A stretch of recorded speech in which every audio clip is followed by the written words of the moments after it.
দেখেন কত সুন্দর পাম অয়েল। এই যে ভাই কাইটা এখানে রাখছে। ভাই এগুলো কই নিবেন? ভাই এগুলো সাপ্লাই দিমু, এই সাপ্লাই দেওয়ার পরে এগুলো তেল হইবে, পামুল তো এগুলো তেল হবে। নানান পদের তেল হয় নাকি? জি, এগুলো সাপ্লাই দেওয়ার কত পরে দেখছেন কত সুন্দর। ট্রাকতে ঘুরাই দিতে হবে। তো বুঝাই যায় না যে এখানে ফল আছে, কিন্তু প্রতি গাছে গাছে অনেক ফল বড় বড় থাকে। ওদিকে দেন। এই দেখেন কত বড় বড় দুটো আরো আছে সামনে,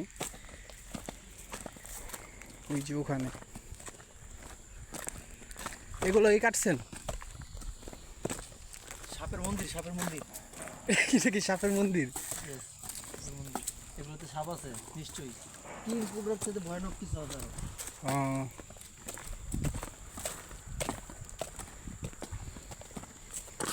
আরো আছে। ভালো থাকবেন, আল্লাহ হাফেজ।